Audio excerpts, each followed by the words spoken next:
안녕하세요. 말씀을 읽고 묵상하는 것이 중요하다는 이야기는 많이 들었지요? 묵상한다는 것은 말씀을 깊이 생각해 본다는 뜻이에요. 그런데 말씀 묵상이 어렵고 힘들게 느껴지는 친구들이 있을 수도 있어요. 그런 친구들을 위해서 전도사님이 준비했어요. 먼저 주님께 기도로 나아가는 시간을 가질게요. 왜 기도로 준비하는 것이 중요할까요? 우리가 말씀 묵상을 하기 전에 기도를 하면 말씀 묵상을 통해 하나님께서 깨닫기 원하시는 것, 순종해야 할 것들을 잘 알 수 있도록 주님께서 인도해 주세요. 그리고 말씀 묵상 전에 하나님께 집중하며 마음을 준비하는 시간을 가질 수 있어요. 기도는 주님을 바라보는 시간이기 때문에 주님께 드리고 싶은 이야기를 마음을 담아 주님께 올려드리면 돼요. 경외란 하나님을 사랑하며 높여드리는 마음인데요. 예를 들어 기도를 이렇게 해도 좋아요. 사랑하는 하나님 아버지, 하나님을 경외하는 마음으로 말씀을 보게 해주세요. 또는 하나님, 오늘 말씀을 통해서 주님께서 저에게 하시고 싶으신 말씀을 깨닫게 해주세요. 이렇게 기도해도 좋아요. 그리고 성경책을 펴고 말씀을 소리내어 읽어보아요. 소리내어 읽는 것은 어떤 점이 좋을까요? 우리 친구들, 소리내어 읽는 것은요, 우리가 성경 말씀에 집중을 잘 할 수 있도록 도와주어요. 다른 생각들이 안 나고 성경 말씀에 집중해서 말씀이 머릿속에 쏙쏙 들어올 수 있도록 해주어요. 다시 한번 꼼꼼히 읽어보아요. 성경 말씀을 계속해서 읽으면 읽을수록 신기하게도 주님께서 우리에게 말씀하시는 것이 무엇인지를 더 잘 알 수 있게 되어요.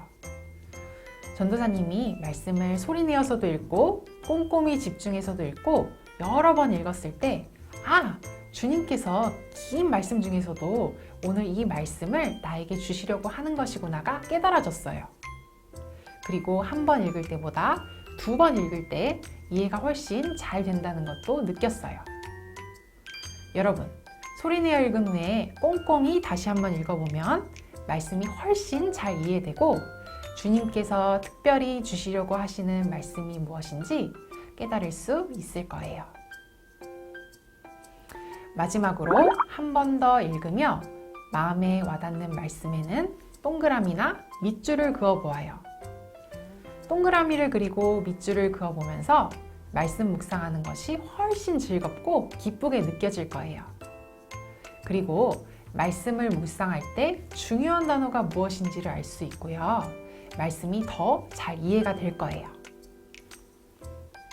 말씀 쓰기와 말씀 꿀팁은 새롭게 들어간 내용이에요. 말씀 쓰기에 회색 글자로 적혀 있는 말씀을 따라 적어 보아요.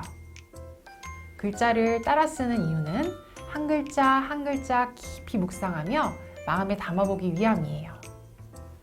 우리가 이렇게 말씀 쓰기까지 마치고 나면 우리는 처음 말씀을 보았을 때보다 주님의 말씀이 훨씬 더 잘 이해될 거예요. 다음은 말씀 꿀팁을 읽어보아요.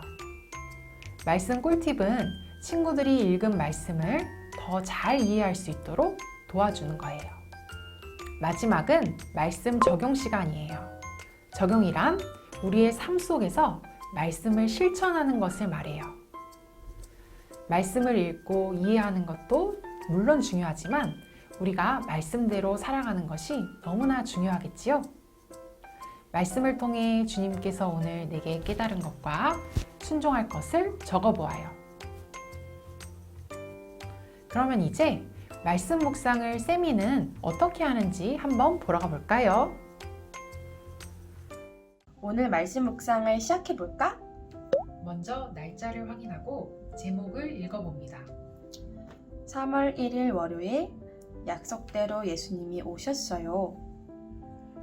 말씀 묵상을 하기 위한 마음을 준비하며 같이 기도해 보도록 해요. 경외란 하나님을 사랑하며 높여드리는 마음입니다. 사랑하는 하나님 아버지, 하나님을 경외하는 마음으로 말씀을 보게 해주세요. 예수님의 이름으로 기도드렸습니다. 아멘. 말씀 읽기. 첫 번째, 성경책을 펴고 말씀을 찾아 소리내어 읽습니다. 오늘 말씀은 마태복음 1장 18절에서 25절 말씀이네.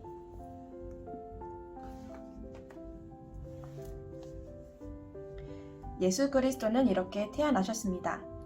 예수님의 어머니인 마리아는 요셉과 약혼을 했는데 두 사람이 결혼도 하기 전에 성령에 의해서 마리아가 임신하게 된 사실이 밝혀졌습니다. 그러나 마리아가 아들을 낳을 때까지 요셉은 잠자리를 같이 하지 않았습니다. 그리고 아들을 낳자 이름을 예수라고 불렀습니다. 다 읽었다. 체크해야지. 두 번째, 꼼꼼히 다시 한번 집중해서 읽습니다.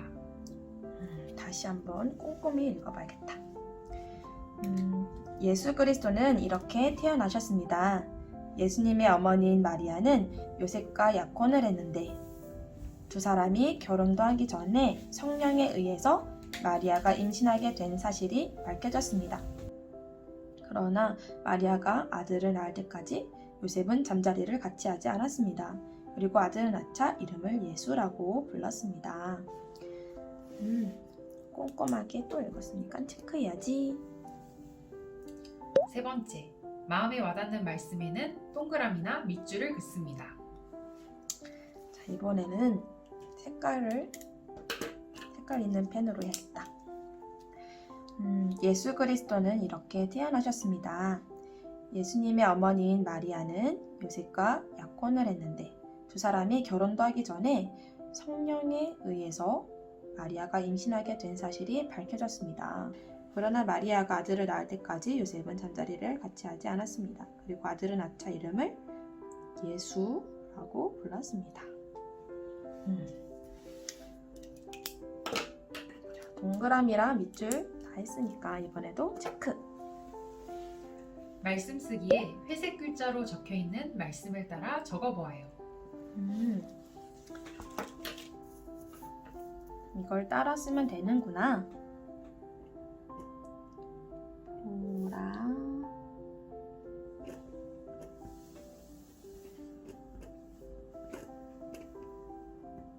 처녀가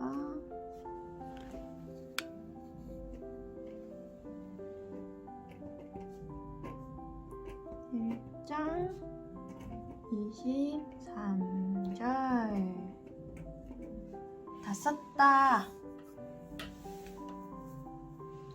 그래. 우리와 함께 계시는 하나님, 우리와 함께 계신다고 하시네. 그래. 때로는 혼자인 것 같고 외롭고 아무도 내 편이 없는 것 같은 느낌이 들 때가 많았는데 예수님은 언제나 나와 함께 하신다고 하는구나. 그래. 온전히 내 편이신 예수님. 우리 예수님 감사해요. 말씀 꿀팁을 읽으며 말씀 속에 담긴 하나님의 뜻이 무엇인지 이해하고 생각해 보아요. 예수님의 이름에는 두 가지 뜻이 있어요. 먼저는 자기의 백성을 죄에서 구원할 자이고 두 번째는 임마누엘이에요. 예수님은 우리를 죄에서 구원해 주시고 언제나 우리와 함께 하시는 분이에요.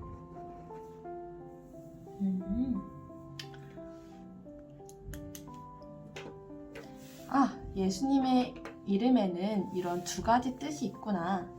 자기 백성을 죄에서 구원할 자라고 말씀에 나와 있는 것을 보니 예수님께서는 죄인인 나도 구원하시는 분이시구나. 그리고 예수님은 언제나 나와 함께 하시는 분이라고 하시네. 그래, 예수님은 내가 죄를 짓든지 죄를 짓지 않을 때든지 언제나 나와 함께 하시는 분이구나. 여러분, 마지막으로 말씀 적용 시간에 말씀을 통해 깨달은 것이나 순종할 것을 적어보아요. 어떻게 쓸까? 그래, 오늘 말씀 보면서 깨달은 것들을 적어보아야겠다. 때로는 가족들까지도 내 편이 아니고 혼자인 것 같은 느낌이 들 때가 많았는데 예수님께서 언제나 나와 함께 하신다는 말씀을 보며 이제는 더 이상 혼자가 아니라는 것을 깨달았다. 예수님께서는 내가 잘못할 때도 잘할 때도 언제나 함께 하시는 분이다. 이제 나와 함께 하시는 예수님을 생각하며 늘 예수님을 기쁘시게 해드려야겠다. 우리도 세미처럼 말씀 묵상을 통해 매일 나에게 주시는 하나님의 뜻을 깨닫고 순종해요. 말씀 묵상의 기쁨을 누리는 어린이국 친구들이 되기를 축복해요.